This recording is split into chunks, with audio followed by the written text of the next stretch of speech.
We'll hear argument first this morning in Case 18-1171, Comcast Corporation versus the National Association of African American-Owned Media. Mr. Estrada. Mr. Chief Justice, and may it please the Court. The Ninth Circuit held in this case that a plaintiff may succeed on a Section 1981 claim merely by showing that race was a factor that was considered in the defendant's decision-making, even if the decision would have made and was made for entirely appropriate business reasons having nothing to do with race. Solely on this basis, the Ninth Circuit saved the plaintiff's third complaint from dismissal. We submit that this decision is wrong and should be reversed for at least three reasons. The first is that it is contrary to this Court's decisions, such as Gross and Nassar, holding that but-for causation is the background rule that Congress must have presumed to have been adopted in all federal statutes unless the statute provides otherwise, which we submit Section 1981 does not, either as originally adopted in 1866 or as amended in 1991. Second, in 1991, Congress amended Title VII to provide for a motivating factor standard, but did not amend Section 1981 to provide the same, even though it amended Section 1981 in other respects at the same time. This all but conclusively shows that Section 1981 requires but-for causation, as this Court concluded in Gross and Nassar, with respect to the ADA and the retaliation provisions of Title VII. And third, it is if the Ninth Circuit is affirmed, it would be vastly easier to recover damages under Section 1981 judicially implied cause of action that under any express cause of action actually enacted by Congress under any federal anti-discrimination law. And thus, affirming the Ninth Circuit would effectively mean that Section 1981 would completely displace the carefully tailored regime that Congress has devised in Title VII to govern employment discrimination cases. No well-advised plaintiff would ever sue under Title VII in any employment case. Counsel, I wonder if the distinction they're fighting over is somewhat academic. In the contract negotiation process, for example, there may be several steps along the way, and if at one of those steps there's clear racial animus evident, and that the process continues on, and at the end of the day the contract is denied, it may be hard to prove but for causation. On the other hand, it's also hard to ignore the step in which there was clearly evident racial animus. And it may be a reasonable argument or allegation that animus continued through, even though manifested only at one stage of the process. Well, all complaints are different, Mr. Chief Justice, and I don't rule out, the possibility that a complaint may allege such an expression of animus that it could actually imply that the animus continued until the end, such that the complaint does allege but for causation. Now, the plaintiffs from the motion to dismiss in this case to the Ninth Circuit have stuck their case on the proposition that they are alleging that race was a motivating factor and a motivating factor only, and they were not prepared to prove but for causation. We contend that that is wrong under Gross and Nassar. Now, we don't think that this complaint actually passes pleading standards under any standard, as we made clear. But of course, it is also the case that we have cases like Gross and Nassar in which it is evident from the record that some consideration of the protected factor was made in the employment context. And at the end, the jury still had to be instructed that it had to determine whether that was a determinative factor in the decision-making. And in all of these cases, the court has already determined that the fact finder will have to make the decision, as Gross said, whether that factor not only played a role but also had, as Justice Thomas put it in Gross, a determinative effect in the decision-making. Mr. Estrada, you said that the respondents here continue to say that they don't have to prove but for causation. I'm a little bit confused about that point, and I guess this is for Mr. Chemerinsky to think about as well. But in your reply brief, you make the good point that on page 47 or 49 of the respondent's brief, they seem to say the opposite. They seem to suggest, by quoting that Third Circuit case, right, that in fact they are going to have to prove but-for causation at the end. And the question here is really what they have to allege now. And if we take it that way, I mean, Mr. Chemerinsky can say what he wants to say about that, but let's just assume that that's true, that they are going to have to plead that they're going to have to prove but-for causation at the end. That is the ultimate standard in the case. But this is a complaint, and, it's pre-discovery, and the plaintiff is not going to know what the defendant was thinking about in making whatever contract decisions the defendant was making. And so what do you think the plaintiff has to allege at the beginning? Well, I think, I have two answers to that. I think, first, the Ninth Circuit's ruling in this case had nothing to say about the difference between pleading and the merits. In fact, the Ninth Circuit worked from what was needed to prevail on the merits to then upholding the complaint. Yeah, so I take that point, and I would think that if my assumption holds, which is that the respondents do have to prove this at the end, then you would have to say that the Ninth Circuit is wrong. But you would still have the question of whether the complaint is sufficient. Yes. Now, the second point I was going to make is the whole question of whether there may be burden shifting has been introduced somewhat coyly by the respondent. We don't actually know what their position is on that, but I understand what they're trying to say based on the Cass case, that it may be that but-for sort of applies in the sense that the burden of showing but-for causation is shifted to us, so that in the sense, what actually is happening is that they are arguing for the Price-Waterhouse framework without daring to name its name. Yeah, so they could be saying that, and I guess this is another thing for Mr. Chemerinsky to be thinking about. And they could be saying that this is essentially an attempt to shift the burden of but-for causation onto you. But they don't have to be saying that. Excuse me, Mr. Estrada. They don't have to be saying that. They could be saying, no, we really do believe that in the end we're going to have to prove but-for causation. But because we're pre-discovery, because we can't you don't want people throwing around baseless allegations in their complaint, that a complaint should be found sufficient even if it doesn't allege but-for causation. It's enough to say they made a racist remark. And they gave contracts to lots of white firms that weren't as good as our firm, and that's enough. Yes. Well, the answer to the bottom line answer, though I think the theory is that underlies all of your questions, is that the answer to your question is actually controlled by Rule 8, Twombly, and Iqbal. And it's actually very clear from Iqbal especially, which was a discrimination case, and from Twombly antecedently, where Justice Souter, in writing Twombly, said, we do not want people to open the doors to discovery based on conclusory allegations or formulaic elements of the offense dressed up as factual assertions. And in our view, that's what we have in this case. And so it is not an answer to say, because you can say that in practically every case, antitrust, discrimination, etc., that the facts, especially with respect to mental state, will always be in the possession of the defendant. Mr. Estrada, though, isn't it? I'm sorry. Go ahead. Isn't it perfectly common when you're alleging a mental state of an opposing party and you have yet to have discovery to allege on information and belief mental states?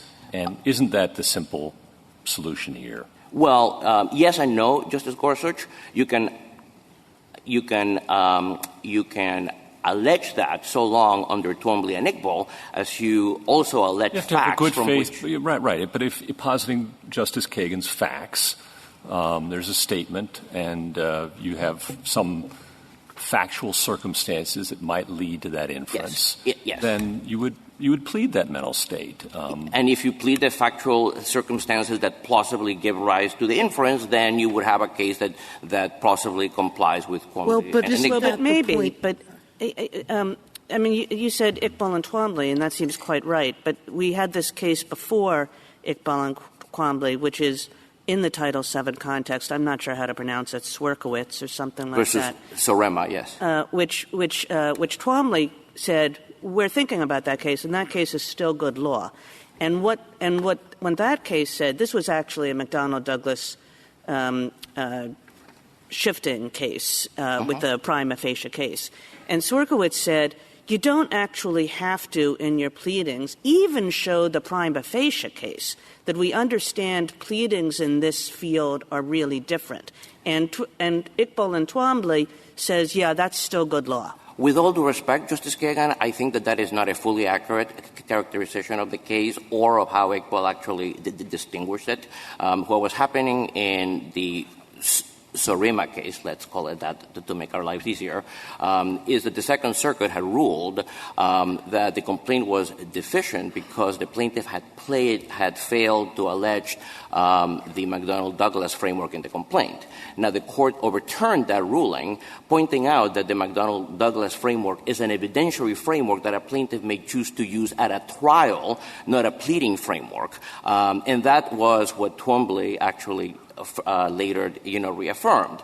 And what Twombly was basically saying is you may choose to prove your case in a particular way, but you are not required to plead that in all cases. McDonnell-Douglas, for example, does not even apply if you have direct evidence of discrimination. It's a way to prove your case circumstantially. So it doesn't make sense to impose on plaintiffs, the burden to prove that in a pleading. And I think all the court was saying is that if a plaintiff has a choice down the road to prove his case in a particular way, that is not a requirement of pleading. But again, none of that has anything to do But I'm not sure. I go back to the Chief Justice's initial point, which is if I come forward and show that race was a motivating factor,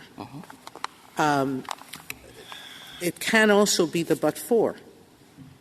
Until a defendant is deposed and discovery is held, then that becomes an issue for the trier of fact of whether or not that motivating factor was a but-for cause. So I think as long as you have enough in your complaint to show racial animus, and a reasonable inference can be drawn that that's a but-for cause, I think a plaintiff has done more than enough.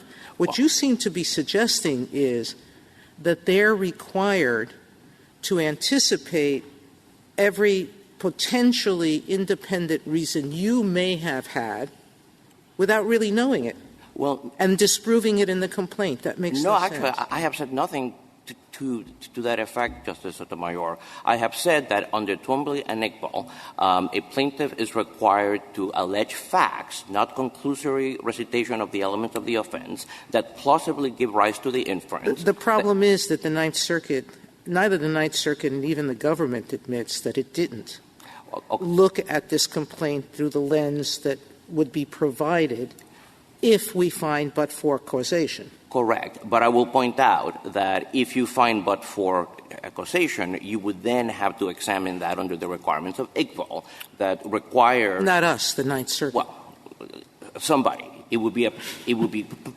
permissible for you, as you did in Twombly and in Iqbal itself. Iqbal, of course, was a discrimination case, and you examined the complaint in that case, too, thinking that would be informative for the lower courts. It would not be, with all due respect, as many worthy efforts have been made in this case to blue line the complaint in this case for the edification of the court. I mean, it is worth reading because there are any number of allegations in the complaint. There are a lot of if the respondents now agree that in the end the burden of the substantive standard is but-for, is there a dispute about that issue before us, or is the only question before us whether enough facts were pled under 12b-6 and Iqbal and Twombly, which is what this seems to have devolved into and is therefore not the big issue that has been portrayed? Well, I think they would further have to agree that what they mean is but-for causation, and they bear the burden of persuasion like on all elements. So the disagreement then would be, if the evidence is exactly in equipoise, which way does it go? No, I think that's what it would be.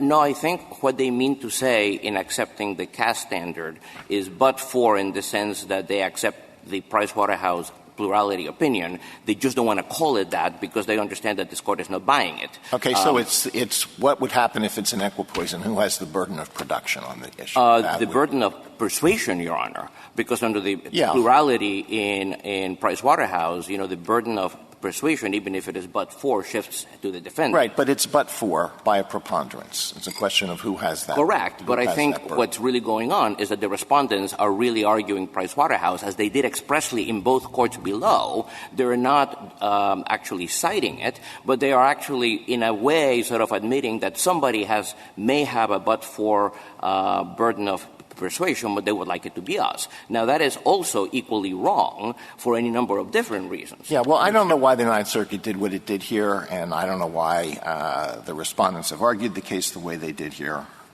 But if you look at the recitation of facts on pages 3 to 5 of the respondent's brief, could you say that those are insufficient to raise, if pled, those would be insufficient to raise to satisfy the pleading standard, even if the burden of persuasion is but for causation? Comcast told Entertainment Studios its channels are good enough. It needed to get support in the field. It turned out that, according to them, that it didn't matter whether they got support in the field and so forth. There is a recitation of facts. Yes, we do say that that's enough, and we have a number of reasons for that. Some of what they say is actually not in the complaint and has not been in the last two complaints. That's point one. Some of what they say about, the demand for their services is something that they were able to allege in their third and last complaint. All of the notion about how much they're carried and how many customers, they reach is driven entirely by the fact that they are currently — may I finish, Mr. Chief Justice? That they're currently carried by AT&T and DirecTV, which are now one company. Now, it should be perfectly clear to everybody in this courtroom that that's an allegation that they were only able to make in the third complaint in this case. It was not in the first or the second complaint. And the reason for that is, during the pendency of the entire litigation in this case, they were suing AT&T and DirecTV as they were suing us. And Thank you, counsel.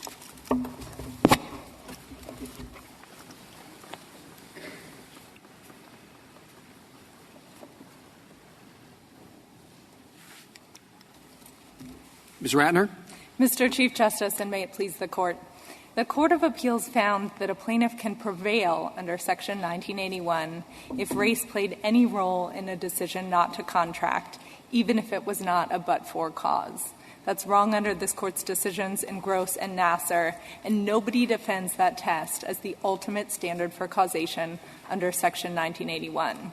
Instead, and I think this gets to Justice Kagan's line of questions, respondents invoke burden shifting to argue that at the pleading stage, a motivating factor can be enough. That might have been true under Pricewaterhouse burden shifting, but Pricewaterhouse no longer controls. So for the first time, respondents turn to McDonnell-Douglas burden shifting instead. But McDonnell-Douglas, even if it applies in this context, is not relevant to the causation question. It shifts only the burden of production at trial, so it can't affect the elements that a plaintiff needs to prove or that a plaintiff needs to plead. And the Swierkiewicz decision that Justice Kagan pointed to underscores that. It says that there's no different analysis under what was then the old notice pleading standard, but now under Twombly and Iqbal, for these types of anti-discrimination cases. Can I take you back to the basic structure? Mr. Chemerinsky can speak for himself as to what burdens he's accepting or not, okay? But I'm looking at the statute, and I don't see any of the but-for language because of or any of the other that we have interpreted in any other statute. What I see is a statute that says all citizens must have the same right. And if you talking about in the making, performance, execution of the contract, And we've also said the civil rights law was designed to eliminate all race discrimination. I'm not sure how we can square those two things with a but for.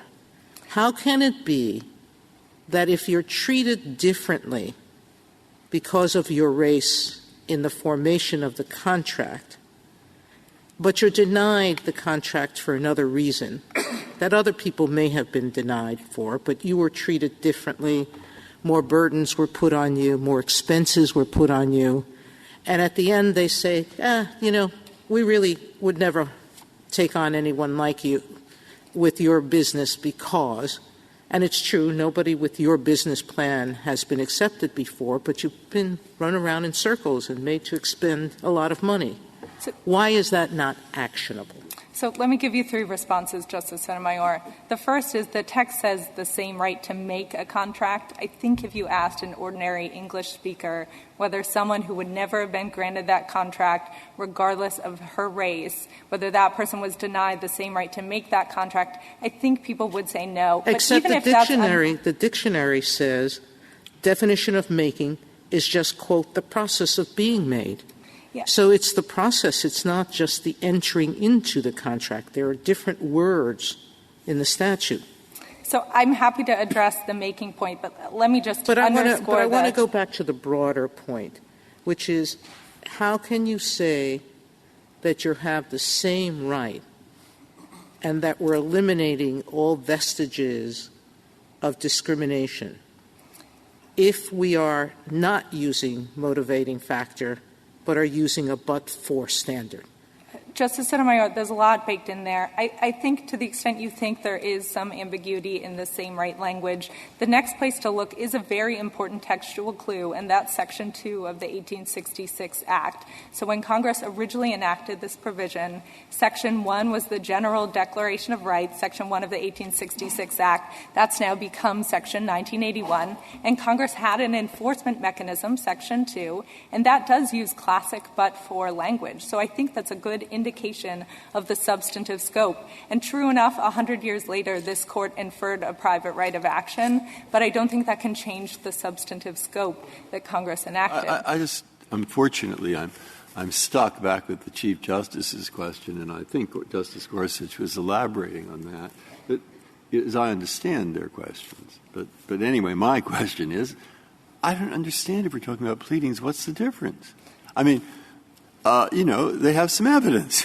And the evidence is on information and belief. We think that the defendant here used race improperly to deny us the contract. Then they list it. And who cares whether they say it was a motivating factor or whether they say it was a but-for? I can understand it making a difference later when you decide who has the burden of proof, because at that point, the defendant, maybe he should have the whole burden of proof. After all, he knows what's going on in his mind and the plaintiff doesn't. Or maybe you should say you split it, production versus, but we're not apparently arguing about that. We're just arguing about the complaint. And sure, you want him to say information and but-for, they'll say but-for. You want him to say motivating factor, they'll say motivating factor. Can you give me a case where it makes a difference? Yeah, Justice Breyer, I think it's often going to make a difference later down the line. Yes, later down the line. But if we eliminate that out. Let me give you a hypothetical. This is sort of a silly one, but instead of thinking of but-for in sort of a formal legal way, think of it as, did race plausibly make a difference? Someone applies to be an associate of the law firm. Mm-hmm. They get a letter back where they think there's some sort of racial language in there, and the letter also says, and also we're not hiring you because you never went to law school. Mm-hmm. If that person files a complaint complaining about the racial aspect of that denial, I don't think any court would say that there was any plausible way that that person was going to be hired as a law firm associate, regardless of their race, because they weren't a lawyer to start with. Those are the types of things that are going to be it wasn't a motivating out. Factor. It wasn't a motivating factor, and it wasn't a but-for condition. So there we are. I think the core difference, and you see that in the Court of Appeals decision, is the idea that race could have been some sort of consideration, but a consideration that had no ultimate effect on the result. Well, if it's a consideration, it's true. It wouldn't be a consideration where the applicant was a white person. Indeed, it couldn't have been. And if the applicant is a black person, it could be. So this statute says you should treat a white person and a black person alike. And so, I mean, that's their reasoning. If it really does make a difference, and I'm stuck on both those points. If it really does make a difference, then you have but-for causation. But-for cause does not mean sole even though cause. It says alike, and even though a black person and a white person, even though a white person wouldn't be treated that way, because, of course, he couldn't be.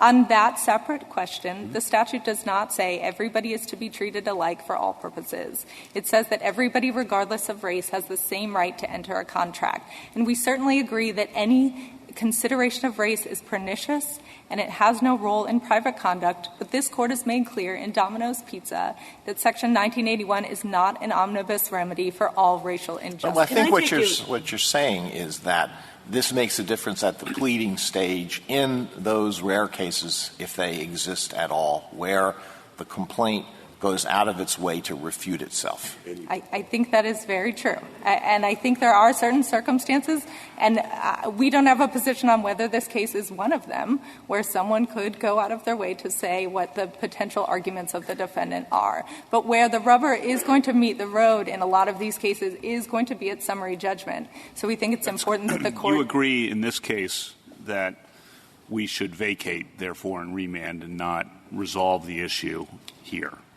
We don't have a position on whether this particular complaint satisfies Twombly and Iqbal. We don't think the Court's ordinary practice would be to go on and resolve that question. Is there anything formally stopping the Court?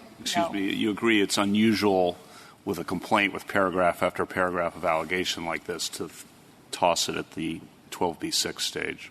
You know, I don't want to get into the particulars of this complaint because we don't have a view on it. I think oftentimes the additional allegations could be things that cast doubt on the plausibility of some other allegations. It's possible that that was what was behind in general, what would you say a complaint has to do in order to survive a 12b6 motion in this area?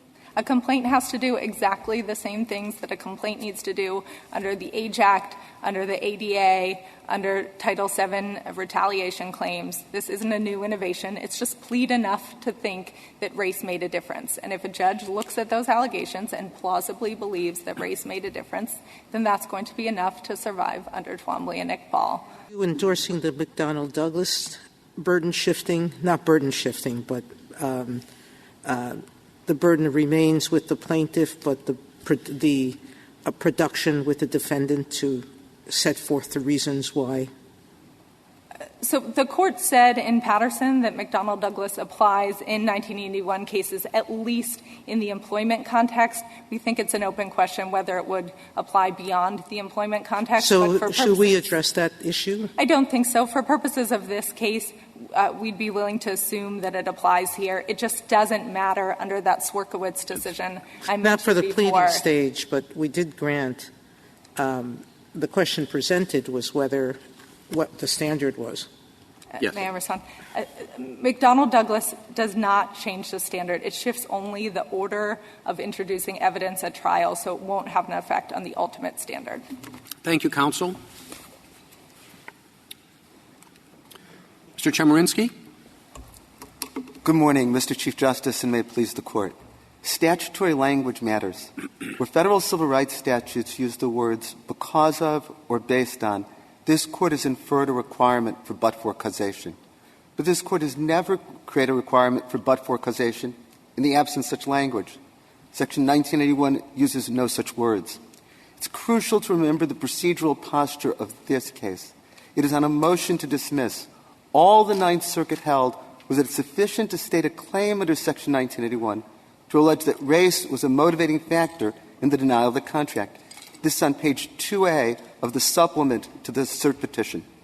There is a good deal of confusion in this case so far about the relationship between motivating factor, but-for causation, and burden shifting.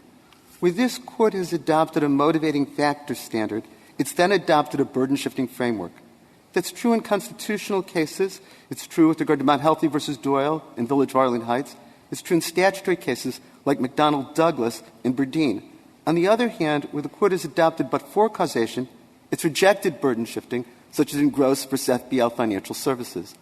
Ultimately, Your Honors, the issue before this case, what must be pled, can resolve by looking at the plain language of Section 1981 and Congress's broad remedial purpose. To start with the plain language, Section 1981 says that all persons should have got the same right to contract as white individuals. This is about creating a requirement for colorblindedness with regard to contracting. If race is used as a motivating factor in denying a contract, then there is not the same right with regard to contracting. Also, in terms of the plain language of the statute, it's very important to compare Section 2 of the Civil Rights Act of 1866 with Section 1. Section 2, which provides for criminal consequences of violation, does use causal language, such as by reason of and cause to be subjected. Section 1 does not use such language. At the end of the day, what is the burden of persuasion in this case, in a case like this? Your Honor, this Court has never reached that question, and it's not presented here on the pleadings. Ultimately, the question would be, does the burden of persuasion shift as under Section 703M, or does it remain with the plaintiffs at all times? We think that implicitly, by in Patterson v. McLean adopting the McDonnell-Douglas-Berdeen framework, it would say the burden of production shifts, but the burden of persuasion is always with the plaintiff. The burden of persuasion as to what, Mr. Chemerinsky? What is your view as in the last analysis, ultimately? Does but-for causation have to be shown? In the end, Your Honor, I believe that this Court's adoption in Patterson v. McLean of the McDonnell-Douglas burden-shifting framework does indicate that the burden of persuasion in the end would rest with the plaintiff. But burden of persuasion as to what issue? The burden of persuasion in terms of showing that the contract would not have been issued but for race. Okay, but that's very different, of course, Your Honor, compares to what has to be pled. Yeah, so this is just a pleading case. This is just an issue of whether it's a 12b-6 Iqbal Twombly pleading case. That's exactly right, Your Honor. That's why I began in my introduction by pointing you to page 2A of the supplement to the cert petition, where all the Ninth Circuit held was that in this case the plaintiffs had to plead that race was a motivating factor. You're not agreeing with the Ninth Circuit, then? No, Your Honor, I am agreeing with the Ninth Circuit. Not with their test. Well, remember, in this case, all the Ninth Circuit focused on was pleading, and that's all the Ninth Circuit should focus on, because this is on a motion to dismiss. Now, I do think there's an issue down the road that could be faced, is at the very end, who has the burden of persuasion. Here, I think Patterson v. McLean... You just said, I thought, to Justice Kagan that the plaintiff would have the burden of persuasion at the end of showing but-for causation. Did I mishear that? No, you didn't, Your Honor. What I was saying was, in Patterson v. McLean, this Court adopting the McDonnell-Douglas burden-shifting framework, McDonnell-Douglas shifts the burden of production, but never shifts the burden of persuasion. And so in that sense, that's why we said Patterson v. McLean seems to answer the question. So all you're arguing, I think, is if you plead motivating factor, that that's enough to survive at a pleading stage. Exactly. But you accept that as a matter of burden at trial or in summary judgment, you do have to prove but-for causation. That's what this Court, I think, implied in Patterson v. McLean by adopting the burden-shifting framework. So what do you do with the extreme example that the Assistant Solicitor General raised? You're black, and you're not a lawyer. We don't hire non-lawyers. And you don't allege in the complaint that you're a lawyer or that you graduated from law school or whatever. What happens in that? I assume in that instance that there's not sufficient allegations, even under Swierkiewicz v. Surima. But, Justice Sotomayor, imagine a different example. Imagine that somebody files a complaint that says, I went to a hotel to rent a room, and I was told that I was not going to get a room because none were available, and also the hotel doesn't rent to blacks. Should that be sufficient to survive a motion to dismiss? We would say yes, because it says race is a motivating factor. The argument on the other side is, because it doesn't allege but-for causation, that wouldn't be enough. And that shows why but-for causation is an inappropriate, in fact, often an impossible standard at the pleading stage. You asked, if I understand your answer to Justice Sotomayor's question about Ms. Ratner's hypothetical, why is it that that fails, under your view, at the pleading stage? They would say, well, based on whatever the racial indication is in the letter, that may have been a motivating factor. If the complaint alleges that race is a motivating factor, then that is sufficient in order to even state if a it claim. also, even if, as in the hypothetical, the person's not a lawyer? Well, the reason I answered Justice Sotomayor that way is it has to be plausible that the plaintiff can recover. If an element of the cause of action is not present, then it's not plausible. And I think that would be the question under Iqbal and Twombly. What element of the cause of action would be absent in that hypothetical? I think the question is it plausible that the plaintiff was discriminated against on account of race? In the hypothetical that's given, please, Justice. No, I was just going to say, even though a white person would not have had that discriminatory in other words, been denied an equal they're not treated the same, which is your theory, but they're treated differently on the account of race because one was the subject of a racially discriminatory comment and the other wasn't. You're right, Your Honor. As you're spelling out the hypothetical, I would say if the complaint is plausible that race was a motivating factor, that should be enough to withstand the motion to dismiss. Why doesn't it also fit the but-for test? I mean, you know, if he hadn't been black, they would have rented it to him. Well, but, Your Honor, I mean, why on those same facts can't you put your bottom line and therefore but for the racial discrimination? What's the difference? Go back to the hypothetical. I can't get the difference between motivating factor and but for. But there's an enormous difference, which is why this Court has so often said motivating factor. Let me go back to the hypothetical that I gave to Justice Sotomayor. Yeah. A hotel says to an individual that we're not renting a room to you because we have no rooms and because you're black. Right. That doesn't allege that race was a but-for cause. No, but it does allege the famous tort case that every student studies, the two hunters, okay? Summer versus Tice. The two, yeah, correct. Thank you. Excellent. Head of the class. But in that case, you had two hunters, and they both shot the person, and either would have been sufficient. Now, no tort professor ever said that doesn't meet the but-for case test. And even though literally it would have happened anyway.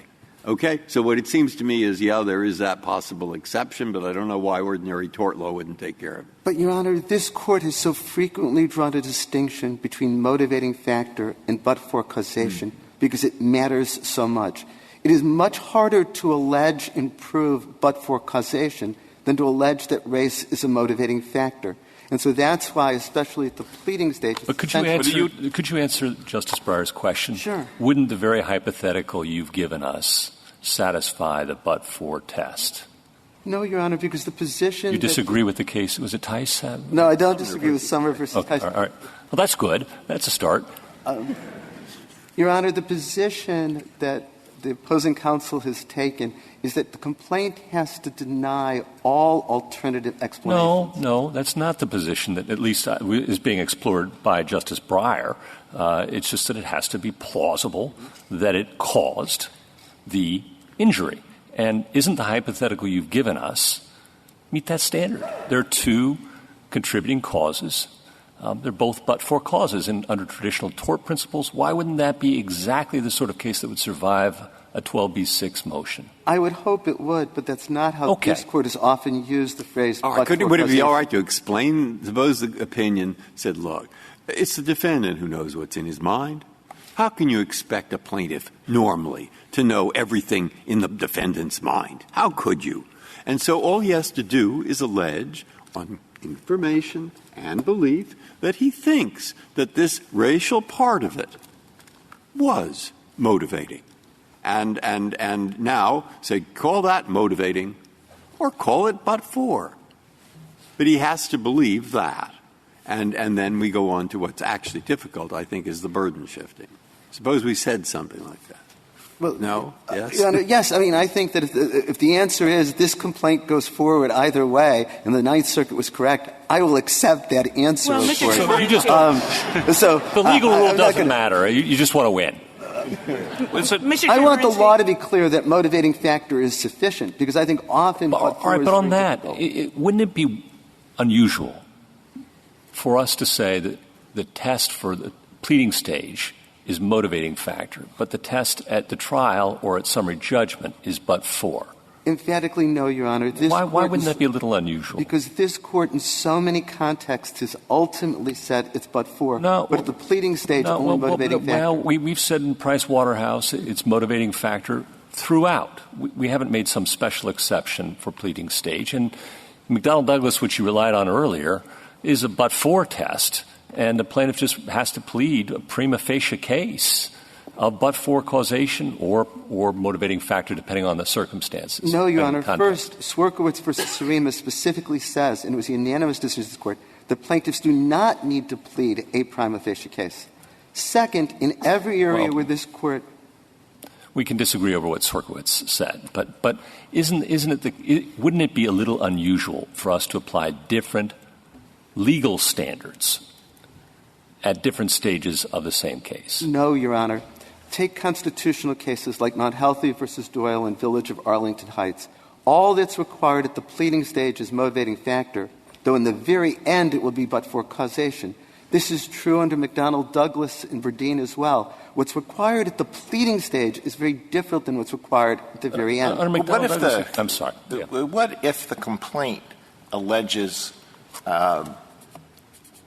this was not the but-for cause of the adverse action against me, but it was a motivating factor? Would that be sufficient to go forward? Yes, if I understand your hypothetical. All that should be required at the pleading stage is motivating factor. Even if it concedes, even if the plaintiff concedes in the complaint that it wasn't a but-for cause, and even if but-for cause is the standard at the end of the day, the case should be permitted to go forward toward its inevitable doom?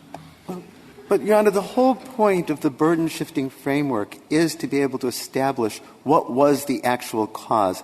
The problem is, I go back to Justice Gorsuch's question, is it's not realistic to say to the plaintiff that you have to allege that this was the but-for cause and deny all other causes at that stage. That's right, but that seems very different from saying you have to allege a motivating cause. I mean, it's true that you cannot expect the plaintiff to negate everything else that might be in the defendant's mind. This is pre-discovery. The plaintiff isn't going to know everything else that could have been in the defendant's mind. But as long as the plaintiff comes forward with sufficient allegations to say, given what I know, this defendant made a racist remark. This defendant gave contracts to white firms that were not as qualified as our contract were. Why do you have to label that anything? Why do you just have to say those are the kinds of facts that at this stage of the litigation allow the complaint to go forward? I think they should be, Justice Kagan. As I said to Justice Breyer earlier, I think all we're saying is that those allegations should be sufficient. And as Justice Alito pointed out, pages 3 to 5 of the complaint allege those facts, and each of those facts is found in the second amended complaint. But then, Mr. Chemerinsky, don't you think that the Ninth Circuit has to be reversed? I mean, I'm just going to read you a sentence from the Ninth Circuit, which seems to say something very different. It says, even if racial animus was not the but-for cause of a defendant's refusal to contract, a plaintiff can still prevail, not like satisfy the pleading standard, prevail, if she demonstrates that discriminatory intent was a factor in that decision. So, I mean, that seems wrong, right? But it wasn't the issue before the Ninth Circuit. The issue before the Ninth Circuit was solely about the pleading. And here I direct you to the language I referred to on page 2A. Can we just have an answer to Justice Kagan's question before you proceed on to page whatever it is? Sure. I'd be grateful to know. Don't you agree that the Ninth Circuit was wrong? What I was saying is in terms of the statement of whether or not in order to prevail. And my response to Justice Kagan was that wasn't the issue before the Ninth Circuit of this Court. I understand that. But I would say, Your Honor. Would you agree the Ninth Circuit was wrong, though? Well, what I would say is what I said to Justice Kagan's initial question. Patterson v. McLean adopts the burden shifting of McDonnell Douglas. I've got it. We're not going to get an answer. If we write an opinion that says in 1981 cases the plaintiff has the ultimate burden of persuasion to prove that race was a but-for cause of the decision, we vacate and remand for the Ninth Circuit to analyze the complaint. What is wrong with that decision? Well, because it's not the issue before this Court, Your Honor. Well, isn't it the issue given what Justice Kagan just read from the Ninth Circuit's decision, which influenced how the Ninth Circuit assessed the complaint? If we articulate the right standard and then vacate for them to analyze the complaint under the right standard, wouldn't that be the better way to go? But the right standard for the complaint is to allege that race was a motivating factor. whatever is the conclusion with regard to ultimately as the burden of persuasion doesn't change the pleading stage.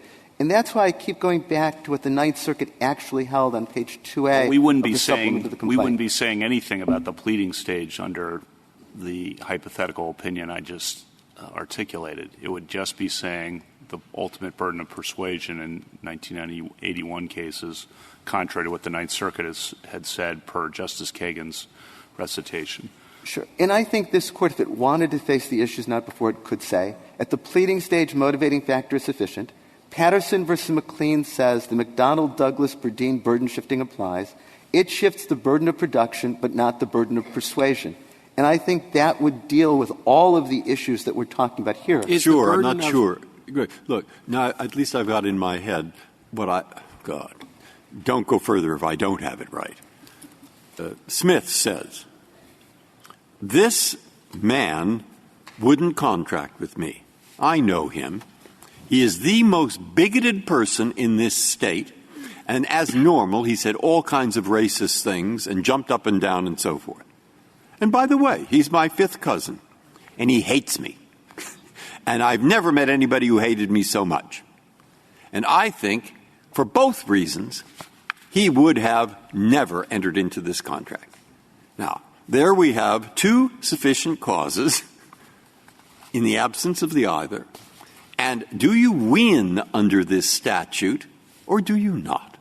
Because the reason they put it in the pleading stage is what you allege, I don't know that there ever has been a complaint like this, but if there were, if you don't win, then why do you let you go further if you can't win? Your Honor, because this Court has said we don't want to determine at the pleading stage what was the actual cause. That's a question of fact. But do you think you jury. do win or not? I mean, the two hunters, they win. Do they win here or not? If at the end the plaintiff concedes that he or she would have never gotten the contract anyway, I believe at the end, under the standard adopted in Patterson v. McLean, the plaintiff would not prevail. So but that doesn't. I'm sorry. Go ahead. I want to say, but that doesn't tell us what's required at the pleading stage or at the prima facie case Well, stage. why don't we're you talking about what is or is not before us. It seems to me that your focus is on the availability of the burden-shifting mechanism, right? Yes. Okay, well, that's not in the question presented either. That's correct, Your Honor. I think the only reason that I go to the burden shifting was Patterson v. McLean adopted the burden shifting, and it answers many of the questions that have been put to me today. But the only issue before you, because this case is on a motion to dismiss, is pleading. Yes. The worst thing we could possibly do is to try to describe a pleading standard on the basis of McDonnell Douglas or Price Waterhouse, which were trial burdens or summary judgment burdens. Why isn't it simple enough to say, from the allegation, it's a reasonable conclusion that race was the reason for the denial of a contract? Exactly, Your Honor. That's all you need to say in this case. And I don't disagree with you, potentially, that in most circumstances, you prove a motivating factor. That'll be enough. That's what I think my two colleagues have been saying. And I hesitate agree. to say something's the worst thing we could do. Yeah. But no, you're right. We've done a lot worse. but if it is a reasonable conclusion based on what you've alleged, why have you so strenuously resisted alleging but-for causation? Your Honor, because we live in a world of multiple causes, and we believe that all that's required by the plain language of the statute or by Congress's broad remedial intent is that race be a motivating factor. We do actually allege but-for causation in the complaint. I mean, if you look at the complaint itself, and I can direct you to the specific paragraph of the complaint, it says but-for causation. Paragraph 103 of the complaint says that the denial of the contract was, and I'm quoting the words, on account of race. And the specific paragraphs of the complaint support that. So we do have a section in our brief that we meet the requirement for but-for causation. But I think when you focus on the statutory language, when you focus on Congress's broad remedial purpose, it did not mean to impose a requirement for but-for causation at the pleading or at the prima facie case stage either. It just strikes me as confusing to throw in a different causal standard for the pleading stage as opposed to the ultimate stage, as opposed to saying, look, at the pleading stage, we understand that not everybody's going to know everything, so we're going to not require too much in the way of proof. I mean, you're suggesting that but-for cause is sole cause. But-for cause has never been sole cause. There can be 3 but-for causes in a case. You know, if you take away each of these 3 things, the outcome would have been different. But motivating factor is something different. Motivating factor you can take out and the outcome would still be the same. And it just seems quite confusing to me to put in something that's not the same question as the ultimate question at the pleading stage, rather than to understand the pleadings are pleadings and they're before discovery and nobody can be expected to know what the defendant is going to say. I disagree, Justice Kagan. This Court has repeatedly adopted a motivating standard pleading approach, even though in the end it's a but-for cause standard. I go back to what I said to Justice Gorsuch. If you look at the constitutional cases like Mount Healthy versus Doyle, Village of Arlington Heights versus Metropolitan Development Corporation, all that's required at the pleading stage is a motivating factor. That's true with regard to Title VII as well. It's a motivating factor standard at the pleading stage. I think to require a but-for causation at the pleading stage would be often an insurmountable burden. In fact, that was Justice O'Connor's point in Price Waterhouse, how but-for causation is so difficult. I'm sorry. These cases, as you know, are not usually thrown out at the motion to dismiss stage, and usually you have the ultimate legal test in mind, and you just look at the facts alleged in the complaint to see, as Justice Sotomayor rightly said, whether there's a way you could plausibly infer from those facts that it would ultimately meet the test for 1981 or for discrimination. And this is a helpful question for you. Isn't that just how it usually works? Yes. Yeah. Yeah. In other words, we shouldn't get in, or why should we get in? I guess I'm picking up on Justice Kagan's now. Here's the legal test for 1981. Go look at the facts alleged in the complaint, the facts, and just see whether they would meet the standard. And it's pretty rare, at least in my years of looking at discrimination complaints, it's pretty rare to throw one out at the motion to dismiss stage, as long as it passes, a pretty low bar. And that's exactly right. And that's what the Ninth Circuit did if you read the opinion in this case. The Ninth Circuit says on the bottom of page 2A that the only question before us is the pleadings. And it says that the standard is motivating factor at pleadings. And at the top of page 3, it then says that's met. The problem, and I'm repeating myself, but the problem is that they were assessing that arguably, as Justice Kagan pointed out, with the wrong test in mind. If they had the right test in mind, they still might allow the complaint to go forward. But that was the question presented in the cert petition. But I think all this Court needs to say then is that the Ninth Circuit is correct in saying that the pleading stage motivating factor is sufficient, and perhaps you want to remand to assess whether or not they applied the standard.